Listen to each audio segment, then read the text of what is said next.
Good morning for those in Europe and good afternoon in those in China. This is Benoît Mizan from the EU SME Center, and I'm glad to welcome you at today's session. So welcome back again to the EU SME Center webinar series. We actually have put together this new webinar for you today on online selling, and in a minute we'll be starting with the content of this webinar. I'd like to first check that everyone can actually hear us. You've seen that the panel on the GoToMeeting application has got a number of tools. There is one on the left-hand side which is showing a little hand, so if you could click on the hand just so that we can actually see that you are hearing. So if you can hear us, just raise your hands just now. Okay, so we seem to be you seem to be hearing us, so we'll be carrying on. Amongst the other applications which you have on your panel, you have an application on which you can raise your questions all along during this webinar. So please don't hesitate to actually drop in any questions that you would have on this topic. We see that we have already quite a number of attendees, so as usual we won't be able to take on all the questions during the webinar, but we'll make sure that, well, to try to cover as many as possible, and if we cannot actually get back to you on your question, we will also try to get back to you separately on that question. With this, I'd like to actually also make a short introduction again of who we are and what we do. So the EU SME Center is an initiative supported and financed by European Union. We offer first line of advice to European SMEs in putting their products on the Chinese market and investing on this market. We do this by offering a number of different services, but in particular advice on a number of questions which European SMEs raise, from the standards which apply to the product, to put in your product on this market, to questions more specific to how to actually set up a wholly foreign owned enterprise, or if there is even a market for your product. We have also a series of documents and tools available on our websites, publications, and we offer a number of training seminars and, as today's events, webinar to help us to actually distribute the content developed by the center and make sure that this is reaching the widest possible number of attendees. So today, as we just discussed, we are going to speak about how to capitalize on online selling on the Chinese market. We will try to answer a number of your questions on actually what are the opportunities, why to consider this as an option, how to actually do it, and look also at best practices. For this, I have with me Wu Jianhong. Wu Jianhong is a business development specialist at the EU SME Center, and she will cover these aspects with us today. So with this, I would like to pass on the microphone to Jianhong. Thank you. And in this webinar, I would like to talk about 6 sections. And here, the first part is the rise of the online. I will share with you the market size in China and also the market trend. And the second point, we would like to talk about the ways to sell online. So I would introduce you the process, the working flow of online selling in China. The third point is choosing a platform. A platform means hereby we would discuss the third part platform. And the fourth point is getting your goods to the customer.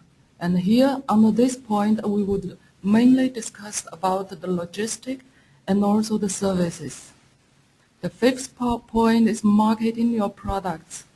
And there are a lot of points to be discussed on this topic, and we will focus on two parts. And the last point is case study.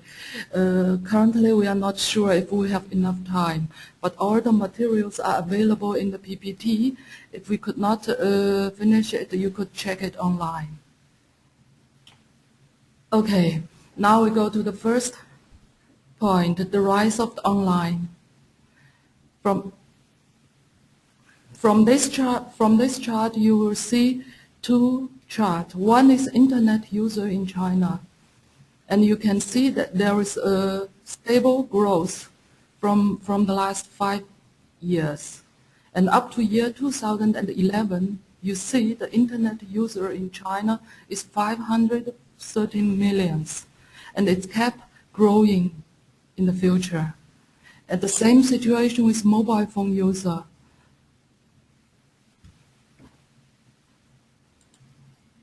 Yes, the mobile phone user up to the end of 2011, we see it's almost 1 billion of the user. It shows a very big potential in China, user potential, and all this data come from MIIT. It's the Ministry of Industry and Information Technology.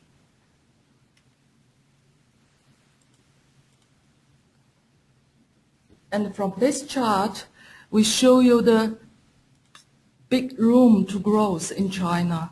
If you compare with the percentage shows the internet penetration. In China now we have 38.4%, with total internet users 513 million, as I mentioned in the chart before. If you compare it with what's going on in Europe, we have a statistic for the Europe 27 member country. The internet penetration is almost 61.3%. So there are still big percentage to grow. And if you see the figures in Spain, the internet penetration is 65.6%.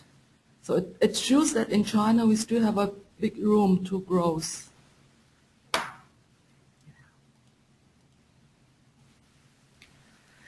And this chart shows the e-commerce is taking off in China. And the yellow part means the B2C market. The gray part means C2C market. And you could see there is a dramatic growth in the last 5 years. And the CAGR means compound annual growth rate almost reached 90% over the last 5 years. And the market will worth US dollar 176 billion by 2014. And the B2C market will be 40% of market by 2014.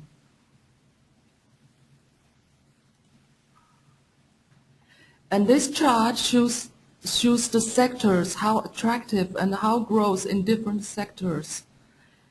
If you see, the left one is the skincare sectors, and the different colors represent the different country, and green represents China. So you see there is a really dramatic growth with the green line in different sectors. Skincare, it's a really clear up. With the apparel, also China overcome the United Kingdom already in 2009.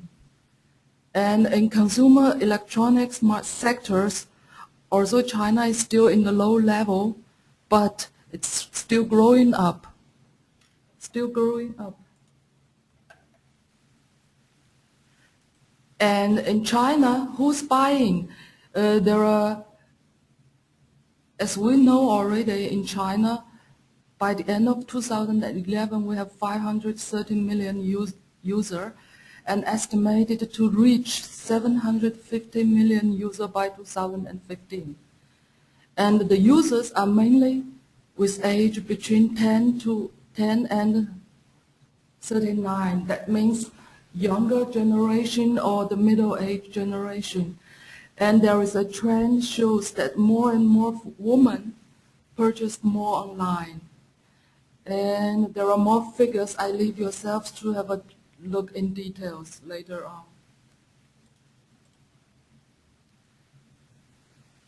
And what people are buying. Hereby we make the table with analysis for the different goods. And you see that home appliance has a very big value in the market, and with the growth rate at more than 120%. And if you see the dark black letters, those are the goods. Keep growing with the growth rate more than 100%, such as fashion, cosmetics, daily goods, food, and baby products.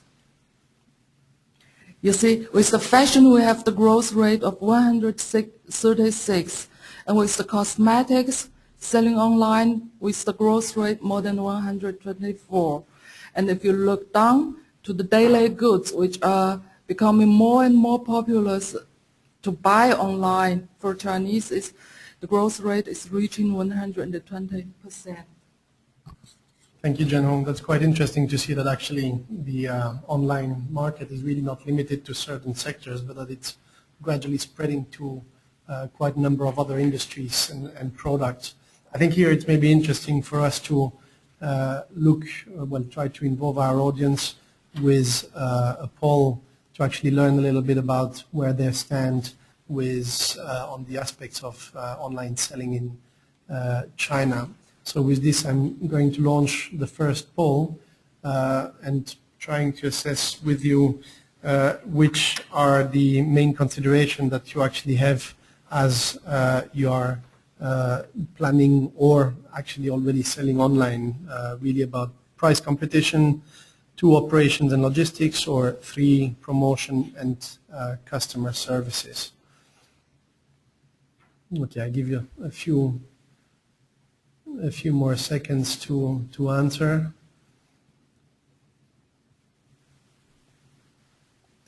That's quite interesting because I will now actually share with you the result of the poll. The large majority of you have really voted for the third option on promotion and customer service, and of course this is a question which is bringing both possibilities and of getting quite known on the Chinese market, but also one of the aspects which is bringing quite a number of challenges as companies are establishing themselves on this market, which has quite a number of differences in culture from what European companies are used to. Yeah, and also the promotion and customer service we will also introduce and share some experience in the next slides. Okay, so with this I'm just closing the results also, and then we carry on with the presentation. Okay, now this is the second point, ways to sell online. As I mentioned, we will introduce a little bit about the workflow. Here, you see the chart. The yellow arrow shows the working floor, and the red question mark shows the challenges in the steps. And first block is select platform. Hereby, maybe for you is the choice to select the platform, third-party platform, or you would like to have your own website. And then you will open the shops, online shops. Then it's again your choice. It's again your choice to choose a B2C shop or C2C shop. And then when you have that shops installed, you might will consider about the promotion and sales, the marketing, I mean the digital marketing. And then when all is set up, you have the first order, and then you will think about the delivery. Here, the ship product to China, we mean the overseas logistics, because the goods are still overseas in Europe. And then when the goods arrive to Chinese custom, you need to go through the custom clearance. And afterwards, I will make a detailed explanation about the custom, who will be responsible for the custom clearance. And here you will meet a lot of problem like if the goods reach the regulation or standard of the Chinese authorization, or if the goods need to be inspected, or if the goods need the certification. There are a lot of things related to the custom clearance. And then go to the next block is the local storage. This block I make it in white because there are different situations for different import channel. And some of the exporter in Europe would like to export directly to the Chinese buyer. And some of the Europe exporter would like to have the wholesaler in China. So there might be a local storage in China to distribute the goods to China market. So I make a small note that on the left side, is it a direct export or local storage? And then we go down to the ship products to customer. Hereby I mean the domestic logistic. And this is quite mature in China market, and I will also make some more points later on. And the more important thing is payment collection. A lot of export consider a lot about how we get the payment. And the end, but it's very important part is after-sales service, which Chinese concern a lot about after-sales service. And I would like to explain more about the advantage for the different, you would like to open your own website, or you would like to have a third-party platform, or you would like to export products directly from Europe, or you have your, the wholesaler in China. So we make the details analysis for you. So the yellow part, the yellow block. The yellow block means you would like to export products directly from the Europe, and you would like to have your own website, stand alone. That means you do not need to apply the ICP license, but it costs you extra work on shipping, and also you will face the challenges on payment. And because you are located overseas, and the Chinese customer might consider if there is problem happens, how they can reach you. It's not so convenient, and after sales service is also not so convenient because you are far away from China. And some of you would like to consider about to open an online shop locally, but with own website. Actually, a lot of bigger companies, they are doing so because it is very good for branding your products, and it is also very good to have a fast delivery, centralized delivery. But in this case, you need to apply for the ICP license, and you need to maintain the website design and maintenance. A short break because we just get a question about what is ICP. ICP means Internet Content Provider License. Everybody would like to open a website in China. You have to ask for the license with MINT, Ministry of Industry and Information Technology. But we will mention also later on and explain more about ICP. And we look the right side. And this is actually the trend in China that you work with third-party platform. So if you export products directly from Europe to China on the third-party platform, you have extra shipping cost. And also you will have the language problem because in Europe you have the different language and not all the Chinese understand the languages. And also you will have the custom problem because who will take care of the custom clearance when the goods arrive in China? And the payment collection also would be the problem because not all of the Chinese have the Visa card or MasterCard and things like that. And we will strongly recommend you to use the third-party platform and to do the business in China. The advantage is very clearly that you win the customer trust, and you have a better domestic logistic, because this is very mature now in China, and I will mention it later on. And of course, you can provide also real good after-sales services, and you win a good customer satisfaction. And payment collection is also quite easier on the e-commerce side, and you don't have any license and certification issues. Thank you, General. Maybe here I have a question, because it would maybe be useful for the attendants to understand in this process, especially on the process of opening a shop, if actually this is something they can do on their own, or is this something where there are some requirements, paperwork or IDs that they would need to actually do this work, or so if they can do it on their own, or whether they have to call in services of other agents, for instance. Okay. Answering this question, there are two decisions you would like to make at the beginning. First, you would like to have your own website, or you would like to have to work with the third-party platform. If you would like to have the local website in China, we have those service providers help to work out the website, and you can find such kind of service provider.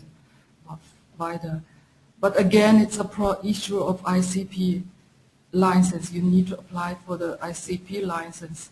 But if you work with the third-party platform, it's much easier, because there are a lot of service providers are online, and they are providing online services to help you to prepare your online shops, like image, photographing, or a lot of softwares and data analysis. I will make a lot of explanation later on to introduce you a little bit about how Taobao looks, how Tmall looks. And some of you might know already Taobao is the biggest C2C platform in China, and Tmall is the biggest B2C platform in China. And now I go to the third point, is choosing a platform. So I talked actually a little bit about the platform before, and I believe most of you know already what is B2C, is business to customer, what is C2C, customer to customer, and what is business to business, B2B. And for B2B, you could find a lot of detailed information in our ICT report, which you could download freely from our website. And Alibaba actually occupies a quite big market share in B2B market. It's about 48.6%, and the second one is global resources.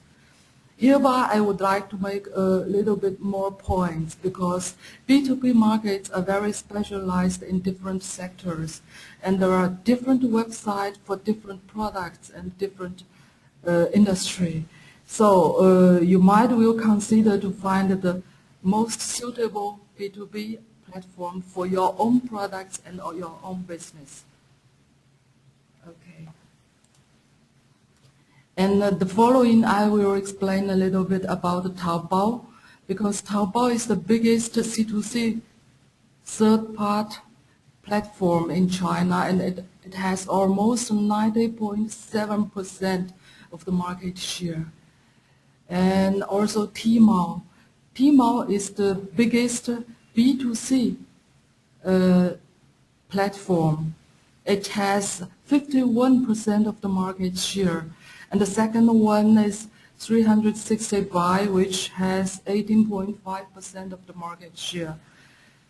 But there is one important thing I would like to call your attention. It's the Chinese guarantors. Because no matter you would like to open a shop in Taobao, or you would like to open a shop in Tmall, you need a Chinese guarantors. For Taobao C2C business, you need a Chinese to provide the ID cards. And for Tmall business, because you need a Chinese registered company to be your guarantee. And the cost for the different type of the business Taobao is free of charge. And Tmall, because it's a company form and they would like to have deposit like 50,000 of RMB deposit to provide the safety for the Chinese customer in case anything happened or any claim happens, they would deduct the money from your deposit.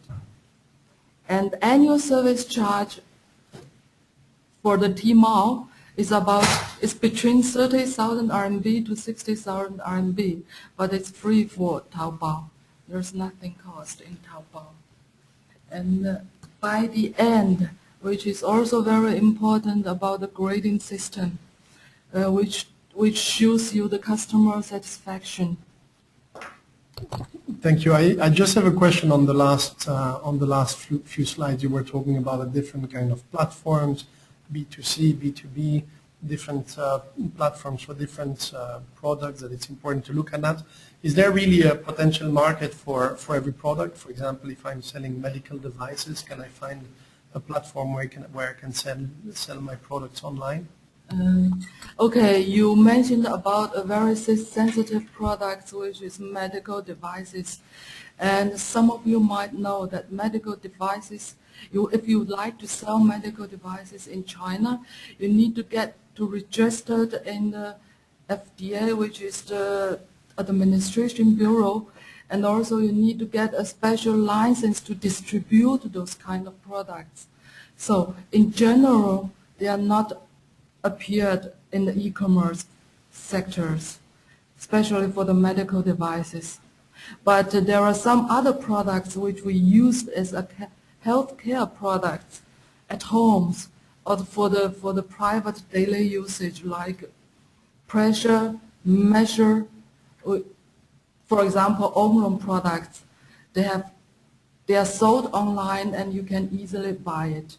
And also some other healthcare products for the family usage, like how to say the measures for the blood pressures and things like that. Those you can sell online.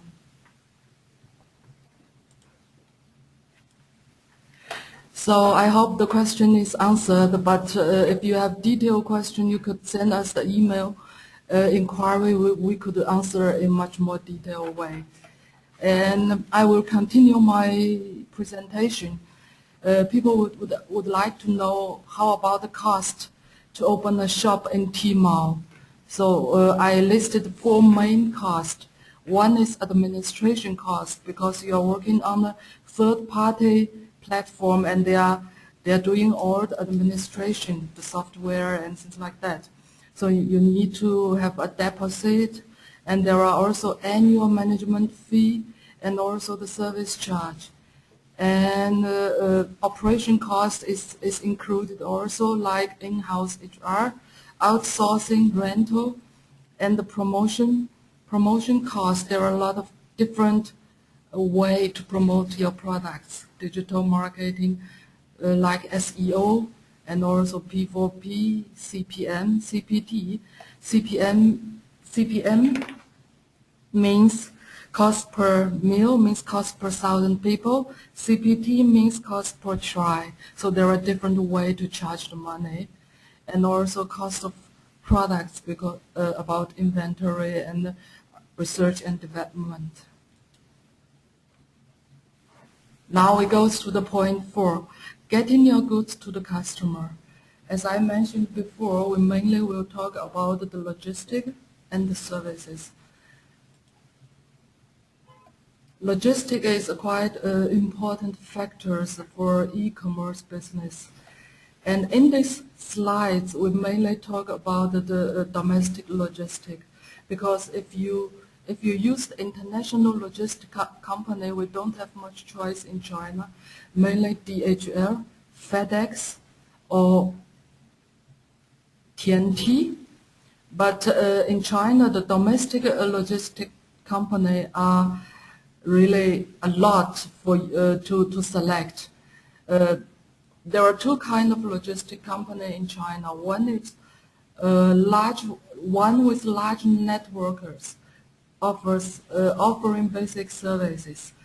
They have really wide network coverage, and some of them, like EMS, even covers 20,000 locations in China. It almost covers each corner of China. But there are also plenty of smaller logistic companies. They could provide the more complex services. For example, they offering warehousings. For example, they can help you to collect the money when deliver the goods. And for example, they also can schedule the returns.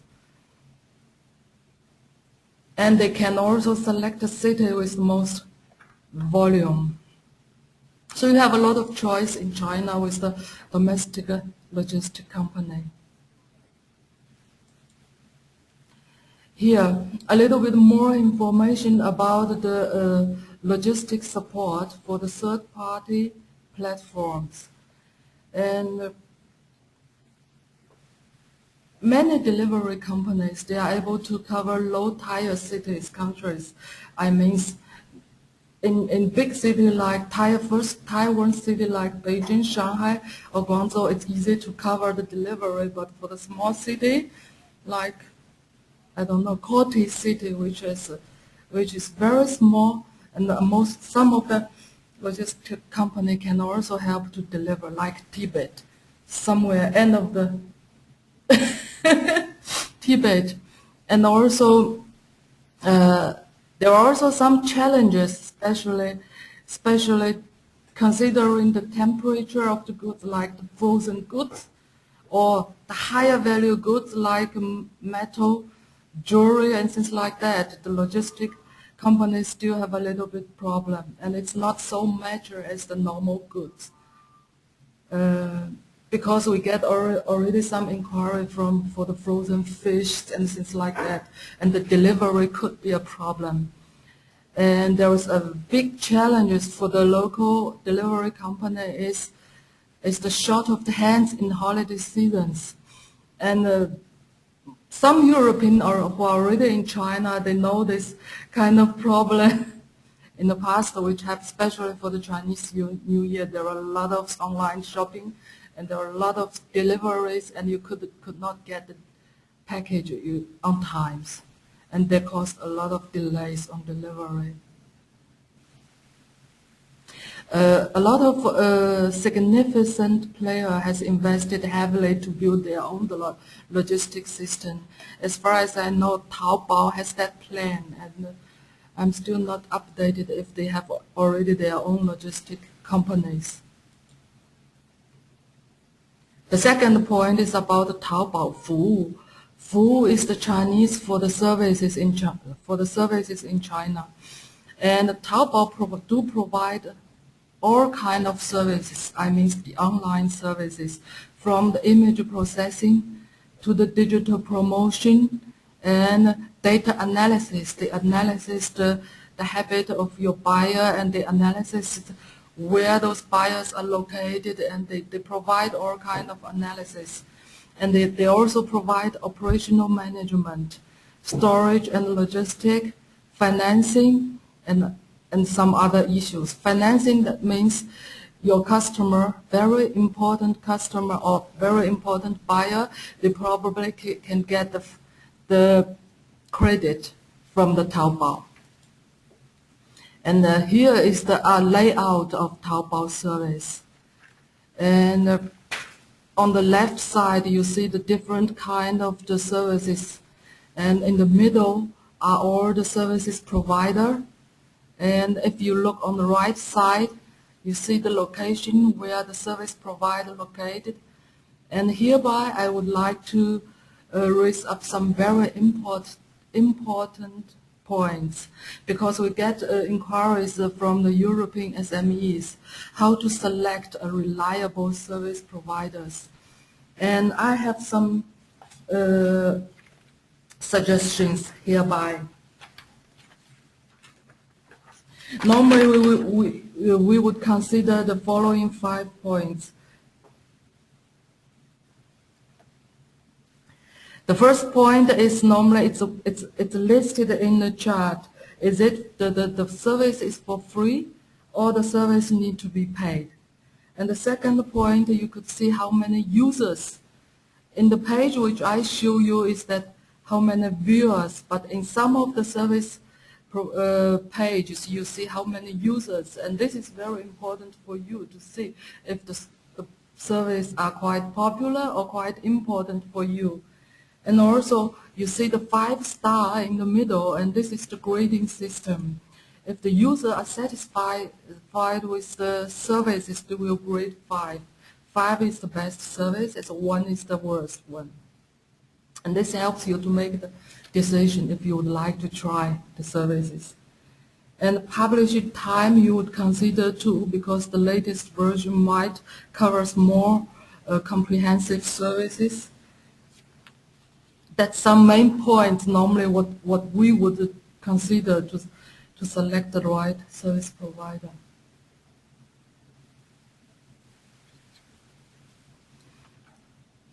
And in these slides, I introduce you some online learning programs. As Chinese know that Taobao has a Taobao 大学, it means Taobao University. And they have all the softwares online, all the training materials online, and they help you to know how to operate your market. And also for Alibaba, they have also e-commerce specialist certification. They have all the training online available, and if you go through the tests, and then you are given the certification to be the specialist in e-commerce business. And up to now, there are more than 50,000 certificate specialists in China. And those are available online, and this might be interesting for you if you have a local employer. The fifth point is marketing your products. There are different methods or technology to market your products in the internet. We call it digital marketing. For example, EDM, electronic direct marketing. Most of the companies, they are delivering email to their potential customer. Email delivering. And the second is CPC, CPA, CPS. CPC means cost per click, cost per action, and the cost per sales. This is a different way to do the digital marketing, but also there is a different way to pay for the services which they offer. And there are also Baidu search engine marketing. Baidu have a separate, their own way to charge for their services. And for detailed information, I would like to ask you to send us the inquiry, because we are in a little bit time pressure now, and do not go further in details.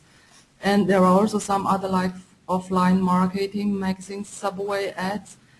Social network communication becomes very much popular in China, and I will give more details later on.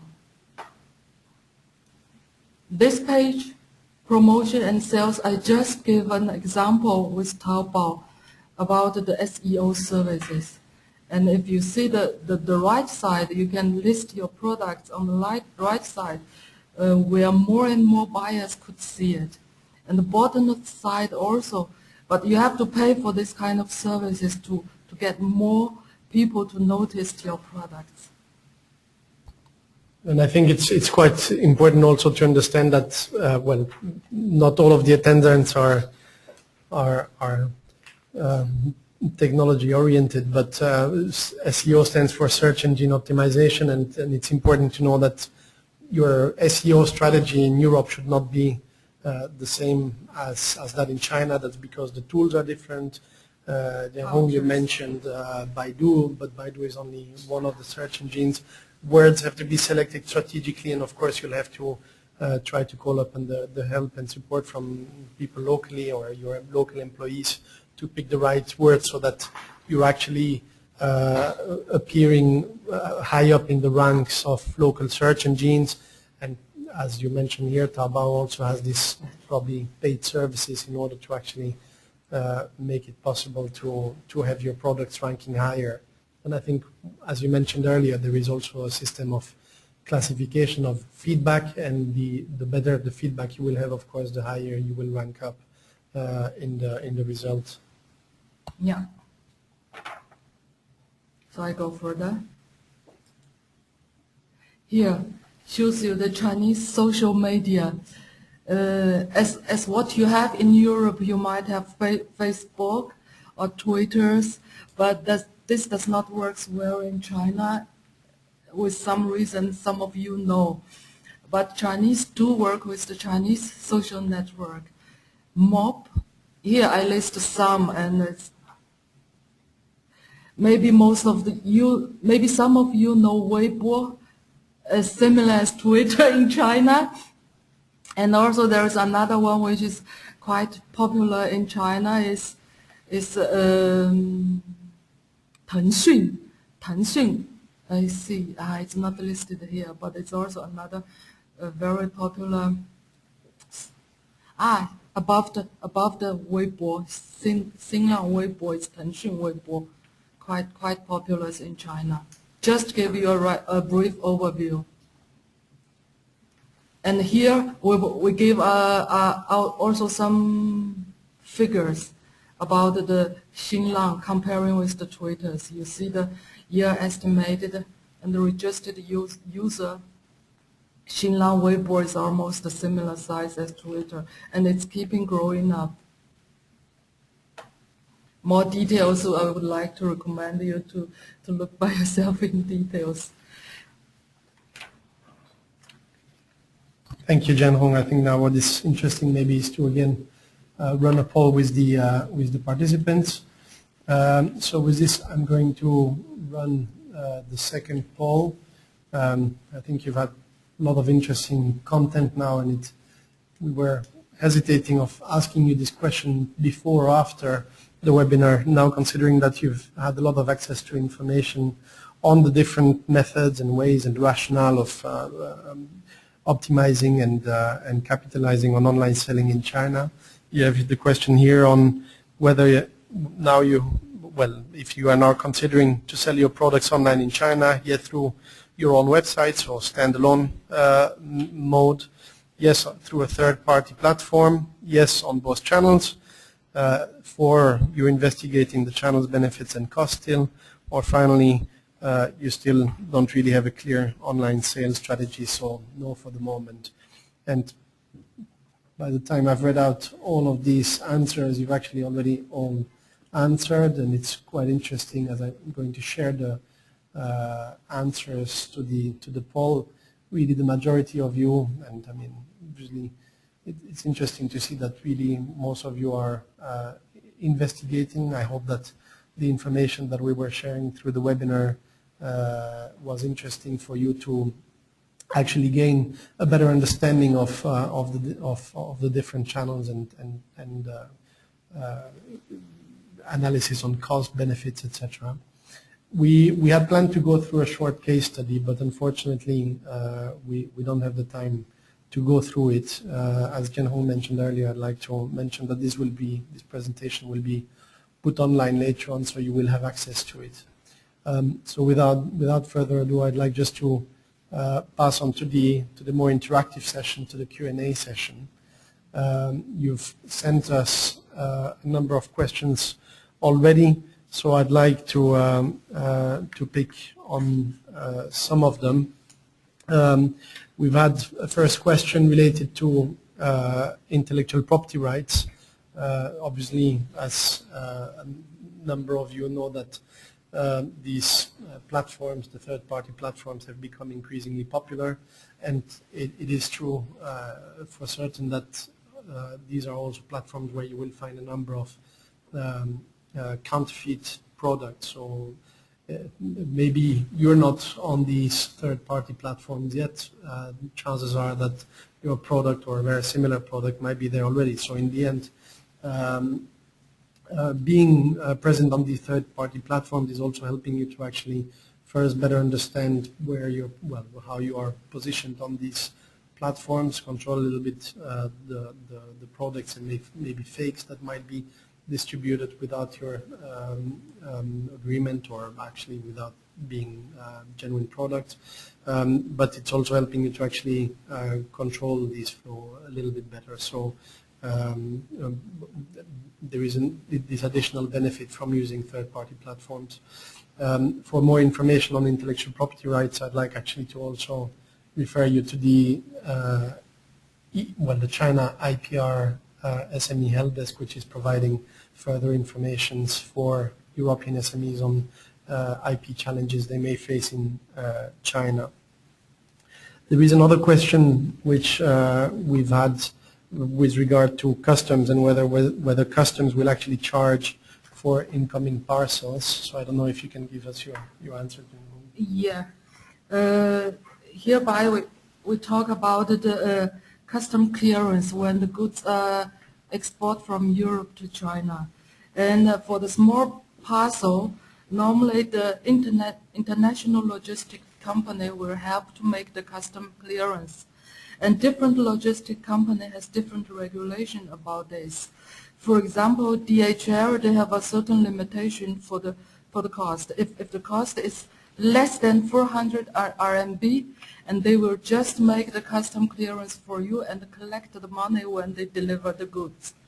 But if the custom clearance costs are more than 400, they will call you and ask you if you would like to go to the custom office to go through the procedure together with them, or if you give them full authorization to go through the custom clearance and charge the money back to you when they deliver the goods.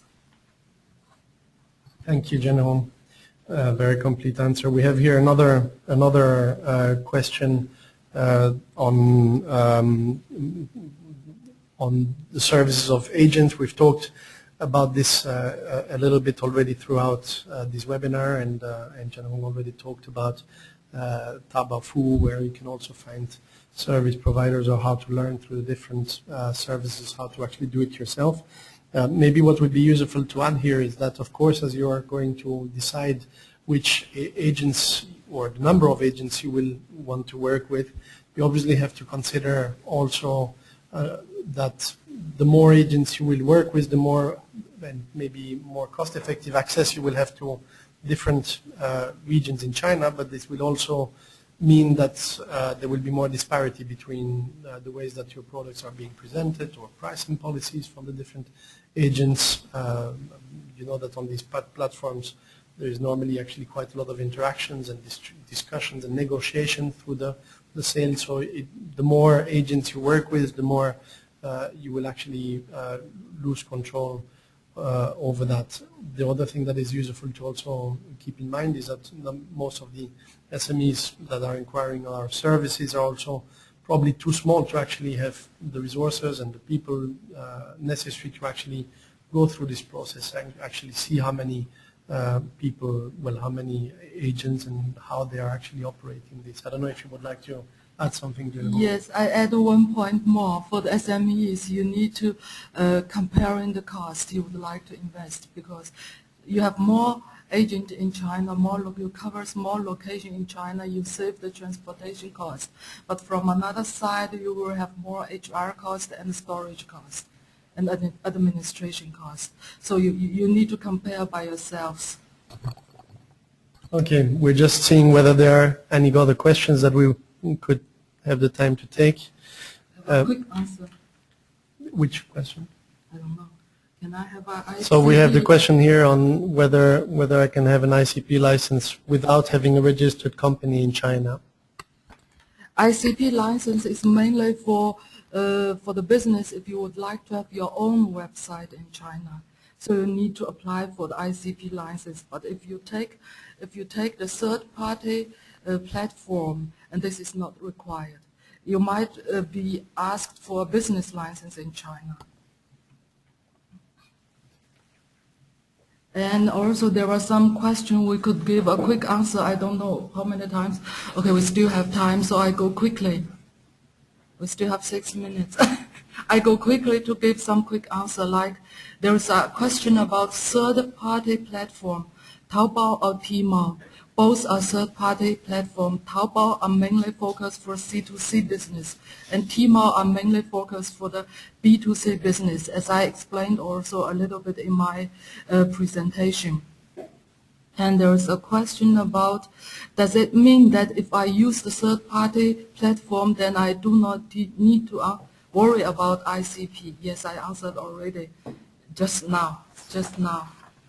And there is a question about what does P4P mean? And P4P means the complete word for P4P is proactive network provider participation for P2P. So this is a wrong word, very long word.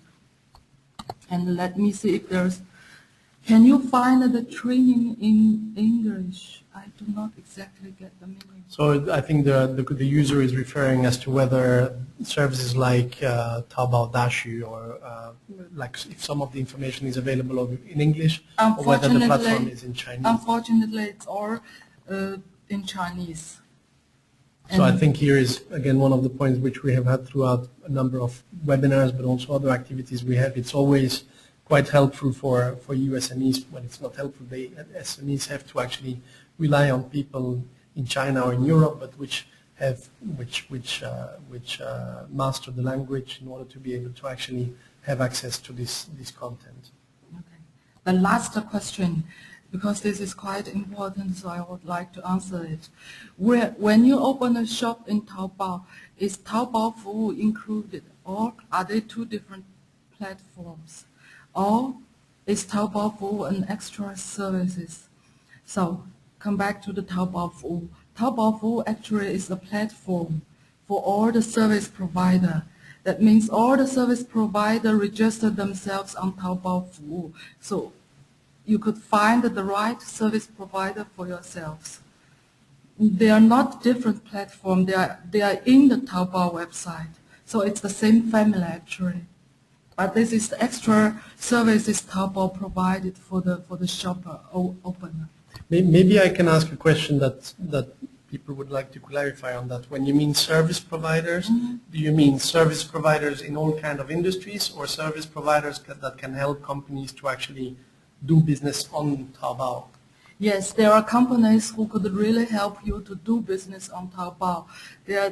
Sometimes they are the individuals, sometimes they are companies. For example, if you would like to make a data analysis on Taobao, and there is a service provider who could help you to analyze all these data. And for example, if you would like to have a better looking layout of your shops, and there are service providers who could help tell you how to make the photograph, how to organize your layout, and things like that. There are many kind of service providers online.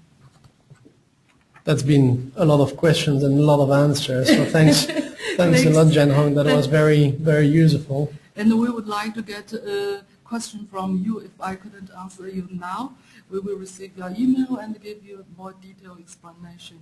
Thanks for the time. Well, thanks to you again, and I think that was very useful. It's a very sexy topic, a very hot topic, and I think we've had a number of questions answered here. As you mentioned, there are a number of reports which are available on the website of the EU SME Center. You'll find more information on there. It's important to actually mention that to have access to these documents, you should register on the website and as a European SME, and in doing so you will have access to the information, but also have access to other services to actually call on the, to post your inquiry to our experts.